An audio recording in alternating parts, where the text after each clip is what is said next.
parce que j'ai beaucoup d'amis qui sont mamans et qui n'osent pas voyager avec soit un bébé, soit un enfant en bas âge parce qu'elles se disent c'est trop compliqué, il y a trop de choses à gérer, à emmener, etc. On va voir que c'est très simple. C'est accessible à absolument tout le monde.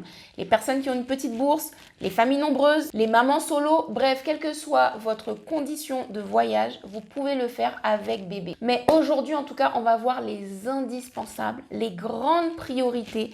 Et normalement, rien qu'avec ça, vous devriez bien vous en sortir. Alors, je commence avec la poussette, tout simplement parce que j'avais une image extrêmement négative de la poussette en voyage et c'est pour ça que j'ai finalement tardé à en acheter une alors qu'en vrai de vrai ça a évolué.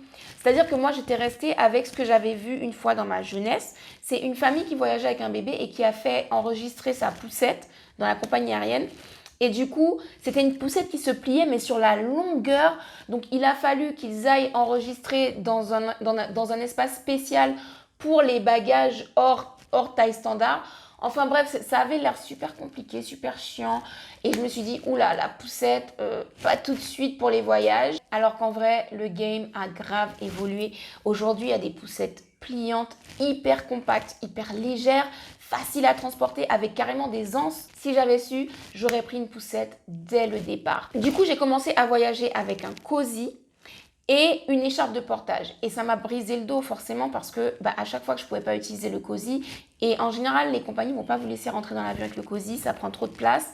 Du coup, ils vont de toutes les manières vous le prendre pour le mettre en soute, alors que la poussette, vous pouvez quand même aller avec soit jusqu'au pied de l'avion, soit parfois même dans l'avion, vous pouvez mettre dans certains grands avions, vous pouvez mettre dans le compartiment de bagages à main. Donc la poussette, elle m'a sauvé la vie. Je crois que je l'ai eue à partir de... Mon bébé avait 7 mois. Et c'est une amie, en fait, qui m'a dit, mais non, mais les poussettes, ça a évolué. Il y en a qui se plient très bien. Donc, j'ai été en magasin et je suis tombée sur une merveille.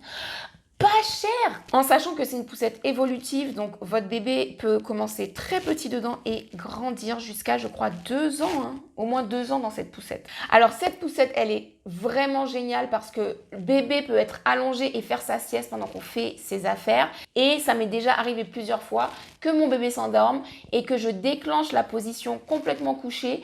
Je mets une petite couverture, je rabats le pare-soleil, hop là, bébé est confortablement installé. Et moi, je peux continuer pendant tout le temps de sa sieste, tout ce que j'ai à faire. Donc déjà, rien que le fait d'avoir 2 positions, la position assise et la position couchée, c'est génial. Faites attention à choisir une poussette avec une rambarde de sécurité parce que plus bébé va grandir, plus il va être mobile, s'agiter, se pencher, etc. Donc une rambarde, c'est toujours mieux. Et surtout, au niveau de la ceinture, prenez une ceinture à 4 points. C'est-à-dire qui sécurise le haut du corps, mais également autour des jambes, autour du bassin. Bien évidemment, le pare-soleil, c'est une pièce indispensable. Je pense que toutes les poussettes en ont de nos jours. Le point fort, ce sont des roues qui sont certes petites, mais qui sont quand même très robustes et qui permettent d'être tout terrain et en plus qui sont très mobiles en fait. Elles tournent dans tous les sens donc c'est très facile de faire demi-tour à gauche, à droite, marche arrière.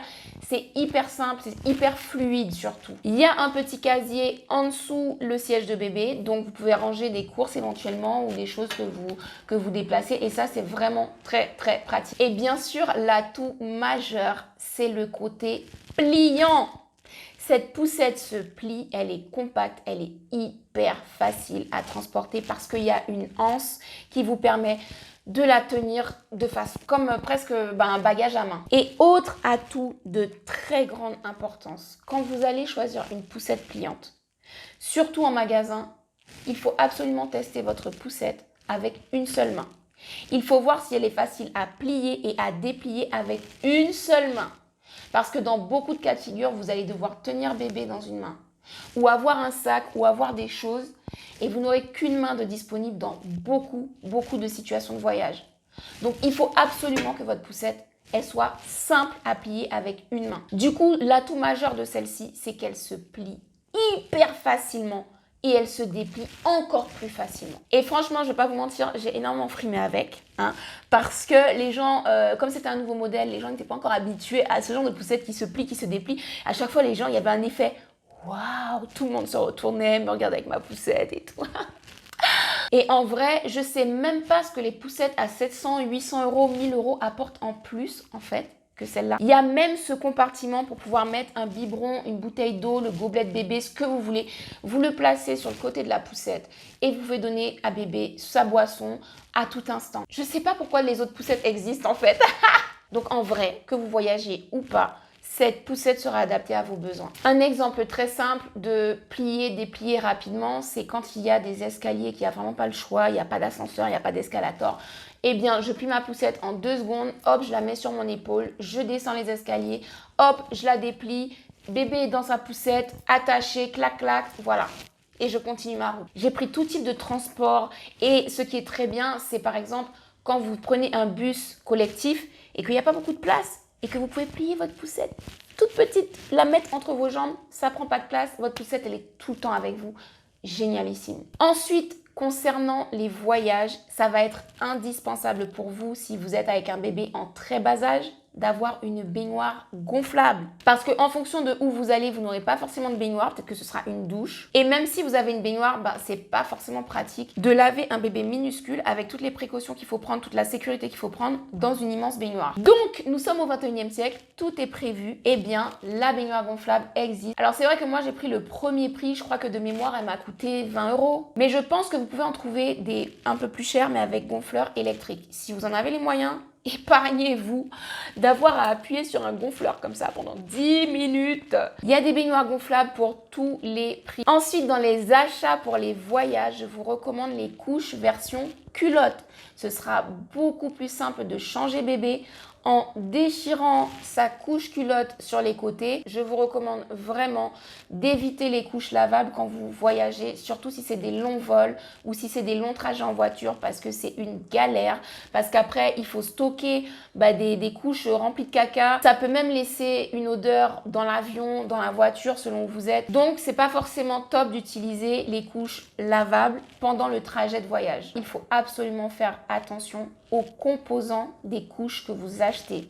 Parce que pour la santé de bébé, c'est extrêmement important. Donc choisissez des couches culottes qui ne sont pas toxiques pour la santé de votre bébé. Ne partez jamais en voyage avec votre bébé sans le minimum syndical au niveau des soins médicaux. Ça peut sauver la vie de votre bébé. Un exemple simple, il faut avoir de quoi faire baisser la fièvre parce que entre le moment où quelque chose se déclare et le moment où vous arrivez aux urgences et le moment où vous êtes pris en charge aux urgences, si vous n'avez pas de quoi faire baisser la fièvre, ça peut être la catastrophe. Donc, on va voir ensemble la trousse à pharmacie à prévoir. Alors, Camellia, c'est le médicament dont je me suis le plus servi en voyage et je vous recommande vraiment d'anticiper, même si votre bébé n'a pas encore de dents, parce que la poussée peut commencer à n'importe quel moment.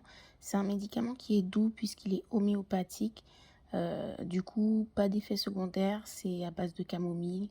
C'est très très très efficace pour calmer bébé. 2 indispensables, c'est le thermomètre parce qu'en cas de fièvre, il faut vraiment surveiller de très près la température et le Doliprane pour éventuellement faire baisser la fièvre et atténuer la douleur de bébé le temps qu'il y ait une prise en charge médicale.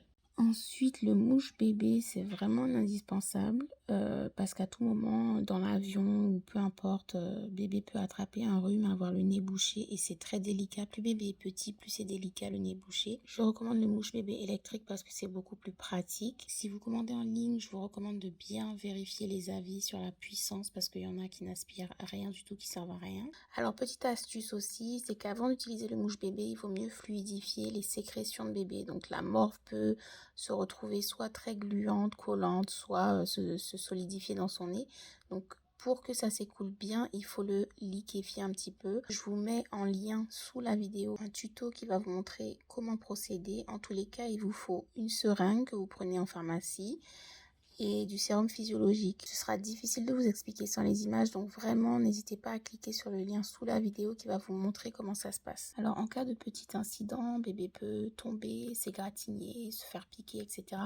Pour désinfecter, il y a le septicémil ou alors la traditionnelle éosine, mais par contre prenez des précautions.